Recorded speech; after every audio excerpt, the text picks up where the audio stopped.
আচ্ছা, আমার প্রায় ১ মাস হয়ে গেছে আমি আমার YouTube চ্যানেলে ১ম ভিডিও আপলোড করেছি। ভিডিওটা ছিল হচ্ছে আমার YouTube এ আসার পেছনের যে জার্নি এটা নিয়ে যে কেন আমি ফোর্সফুলি YouTube এ আসতে বাধ্য হয়েছি। সো আজকে আমি আসলে আম একটু সময় করতে পেরেছি। মাঝখানে ১ মাস অনেক ব্যস্ত ছিলাম। আ পার্সোনাল এবং অফিসের ২ টা কাজ নিয়েই। সো আজকে আমি কিছু কাজ করছিলাম। এই কাজ করতে হঠাৎ করে আমার মাথায় টপিকটা চলে আসলো। যে আসলে এটা নিয়ে একটা ভিডিও রিলিজ করা যায়। এখানে ১ম যে ব্যাপারটা নিয়ে আমি বলতে চাই সেটা হচ্ছে যে আ ডিজিটাল মার্কেটিং এই জিনিসটার একদম বেসিক। আ আমি একটা ক্যাম্পেইন মনিটর করছিলাম। আম এটা যেহেতু এখন আমি মনিটর করছি কারণ হচ্ছে প্রত্যেকটা জিনিস স্ক্র্যাচ থেকে শুরু করতে হচ্ছে। আমাকে কন্টিনিউয়াসলি এই জিনিসটা পুরো ব্যাপারটা সো ফার লাস্ট ৩ মাস ইপিএস এর জন্য।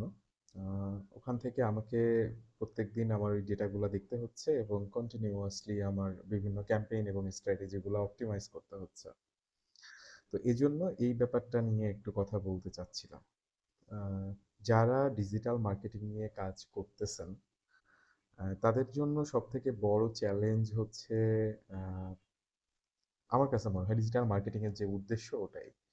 যে আমি সবথেকে অপটিমাইজড খরচ করে আমি সবথেকে বেশি আমার লিড জেনারেশন কিংবা হচ্ছে আমার যে গোলটা ওইটা রিচ করব।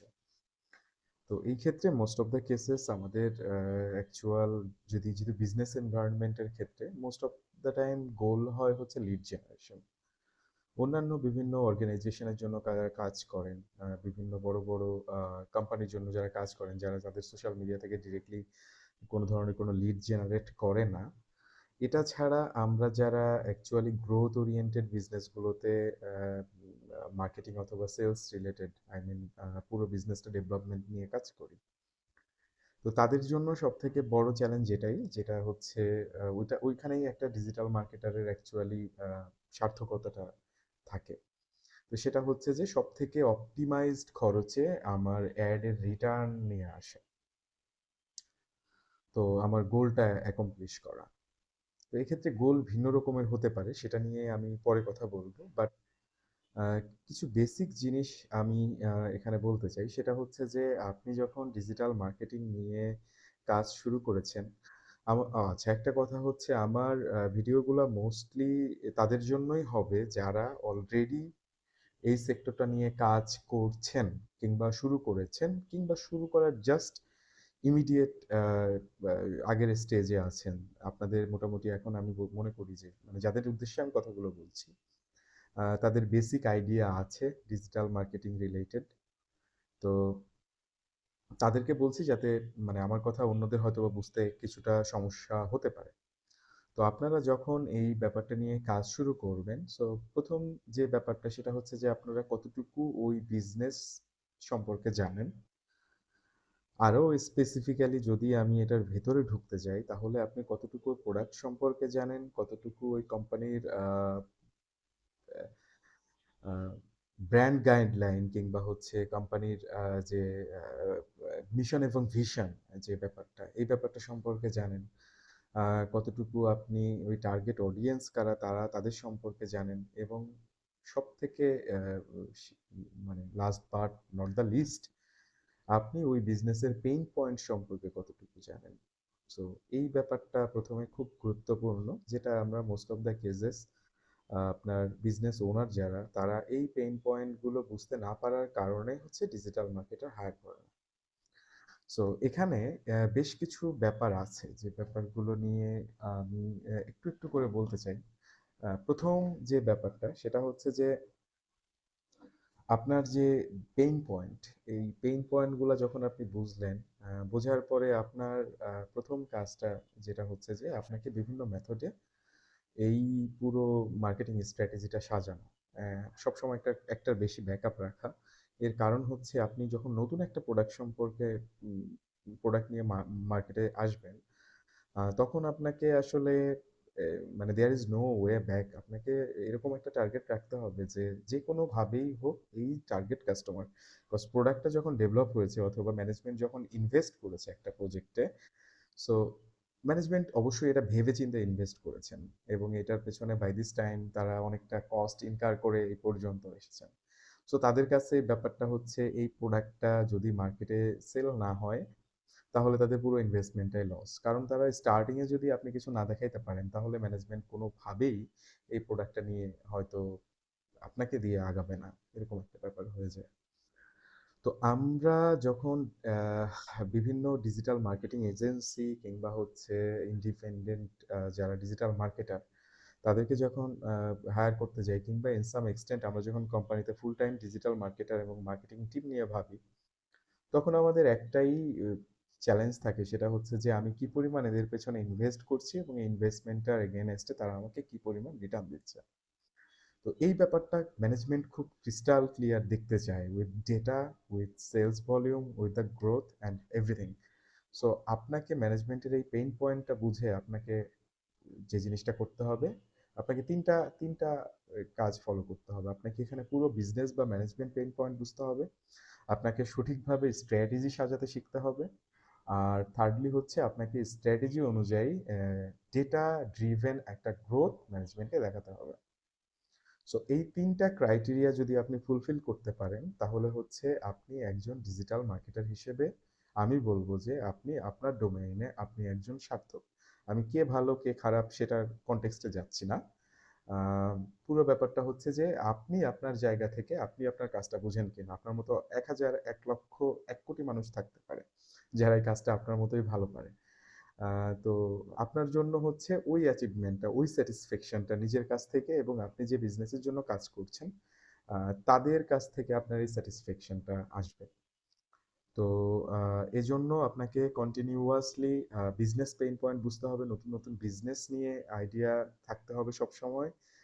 আপনাকে খুব সুন্দর স্ট্র্যাটেজি সাজাতে হবে। এই স্ট্র্যাটেজিগুলো এমন হবে যে আপনি কন্টিনিউয়াসলি গ্রোথ মার্কেটারদের মতো, as a growth marketer I must say, আপনি কন্টিনিউয়াসলি আপনার আইডিয়া ক্যাম্পেইন ট্রাই করে যাচ্ছেন এবং আপনি এমন কিছু করছেন না যে আপনি শুধু ট্রাই করছেন, কোনো গ্রোথ নাই। অবশ্যই আপনাকে একটা সাকসেসফুল না হলে আপনার টার্গেট রাখতে হবে নেক্সটটা যেন সাকসেসফুল হয়। এটার জন্য আপনার যত ধরনের লার্নিং সেটা প্রথমটা থেকে কিংবা আপনাকে জেনে বুঝে শিখে আরো ঘেটে প্রথমটা একটা যে কোনো একটা যখন ফেল করবে তখন আপনাকে প্রচুর স্টাডি করতে হবে। That's the point I wanted to say. যে হ্যাঁ, আপনার 10টা আইডিয়ার ভেতর 3টা আইডিয়া ক্লিক করতে পারে, 5টা আইডিয়া ক্লিক করতে পারে, একটা আইডিয়া ক্লিক করতে পারে। বাট আপনার 10টা আইডিয়া ক্লিক করছে না, সেটা অ্যাকচুয়ালি ভেরি মাচ রিস্কি। তখন আপনার বুঝতে হবে যে আপনার আসলে স্ট্র্যাটেজি এবং ট্রায়াল এবং অন্যান্য জিনিস নিয়ে অনেক ধরনের প্রবলেম হয়তো আছে এবং সেগুলো খুঁজে বের করতে হবে। তো থ্যাংক ইউ। আজকে জাস্ট এই বেসিক ব্যাপারটা নিয়ে কথা বললাম। আমি ডিটেইলসে আবার এর প্রত্যেকটা টপিক নিয়ে আমি কিছু ভিডিও ক্রিয়েট করব। আহ, আমি খুব এক্সট্রা অর্ডিনারি কিছু না। আমি খুব এক্সট্রা অর্ডিনারি কোনো ধরনের কোনো গ্রোথও কখনো ওভাবে আমি হয়তো বা দেখাইনি। বাট আমার লাইফে কিছু এক্সপেরিয়েন্স আছে যে এক্সপেরিয়েন্সগুলো আসলে আমাকে রাইট নাও আমি যা করছি এই ব্যাপার নিয়ে আমি যতটুকু জেনেছি সেটাতে আমি রেজাল্ট ওরিয়েন্টেড গ্রোথ আমি সবসময় মেনটেন করতে পেরেছি কিংবা আগের থেকে এখন বেটার হচ্ছে। সো এই জন্য আপনাদেরকে কথাগুলো শেয়ার করা। এটা এমন কিছু না যে আমি আপনার যারা সোশ্যাল মিডিয়ায় প্রচুর পরিমাণে ভাইরাল অথবা হচ্ছে যাদেরকে সবাই এক নামে চিনে অ্যাজ এ মার্কেটার হিসেবে, সো তাদের তাদের সাথে কিছু না। আমি জাস্ট আমার প্রিভিয়াস হিস্ট্রি থেকে শুরু করে বর্তমানের যে গ্রোথ এবং আমি যেভাবে গ্রোথটা মেনটেন করছি এই জিনিসগুলার আপনার আলোকে আমি কথাগুলো বলবো। হোপফুলি আপনাদেরকে হেল্প করবে যে ওই যে ইনিশিয়াল যে ধাক্কাটা অথবা হচ্ছে আপনি স্টার্ট করবেন কি করবেন না, আপনি কনফিউশনে আছেন যে এই ক্যারিয়ার ফিল্ডে আপনি থাকবেন কি থাকবেন না কিংবা আপনি ভালো নাকি খারাপ।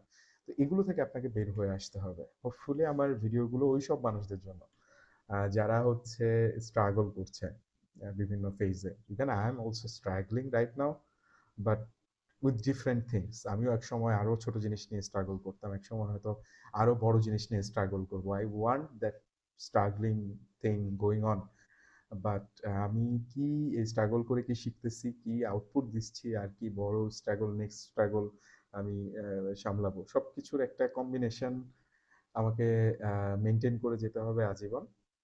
সো আপনাদেরকে নেক্সট ভিডিওগুলো দেখাবো হচ্ছে যে কিভাবে এই ৩ টা স্ট্র্যাটেজি অথবা ৩ টা পয়েন্ট ৩ টা আমি আবার বলছি। প্রথমত হচ্ছে আপনাকে ম্যানেজমেন্টের পেইন পয়েন্ট বুঝতে হবে। কারণ তারা হচ্ছে ইনভেস্টর, তারা অ্যাডের পেছনে টাকা খরচ করবে, তারা বিজনেসের পেছনে টাকা খরচ করছে, তারা এমপ্লয়ীদের পেছনে টাকা খরচ করছে এবং তারা প্রোডাক্টের পেছনে টাকা খরচ করছে। আরো অনেক ধরনের এক্সপেন্সেস আছে। ধরেন কোনো একটা বিজনেসে অনেক ভালো একটা বড় একটা লাইসেন্সের জন্য একটা বড় ইনভেস্টমেন্ট থাকতে পারে, কোনো একটা ফ্যাক্টরির জন্য ইনভেস্টমেন্ট থাকতে পারে। সো এই যে পুরো পেইন পয়েন্টটা, প্রত্যেকটা বিজনেসের পেইন পয়েন্ট আলাদা, কম বেশি অ্যাডিশনাল আরো অনেক আছে, আরো কিছু কমও আছে। তো এইগুলো আপনাকে বুঝতে হবে। সেকেন্ড জিনিস যেটা হচ্ছে সেটা হচ্ছে আপনাকে এই পেইন পয়েন্ট এবং কাস্টমার বুঝে আপনাকে খুব সুন্দর স্ট্র্যাটেজি সাজাইতে হবে, যে স্ট্র্যাটেজিগুলো আপনার প্রত্যেকটাই আপনাকে ক্লিকেবল হতে হবে। এরকম এর ভিতরে একটা দুইটা ক্লিক নাই করতে পারে, বাট আপনাকে টার্গেট রাখতে হবে যে প্রত্যেকটা স্ট্র্যাটেজি আপনাকে ওই অ্যাকচুয়ালি স্পেসিফিক গোলটা অ্যাচিভ করতে আপনাকে হেল্প করতেছে। আর থার্ডলি হচ্ছে আপনি যে গ্রো করছেন এই জিনিসটা আপনাকে ম্যানেজমেন্টের কাছে বুঝাইতে হবে। ম্যানেজমেন্ট এখানে সবকিছু নাই বুঝতে পারে, তারা তাদের এক্সাক্ট গোলটা নিয়েই কথা বলতে পারে, বাট আপনাকে পর্যাপ্ত ডেটা থাকতে হবে যাতে আপনার এক্সাক্ট গোলটা যে অ্যাচিভ হয়েছে এটা বোঝানোর জন্য। এবং এই জিনিসগুলো নিয়ে আপনাদেরকে খুবই খুবই ক্রিয়েটিভ হতে হবে, খুবই ইনোভেটিভ হইতে হবে। এটার কোনো হার্ড অ্যান্ড ফাস্ট রুল নাই। এজন্যই আমার কথাগুলো বলা। পরবর্তী ভিডিওতে আরো কিছু জানিস ব্যাপার নিয়ে কথা বলবো। Thank you for listening to me. Have a good day.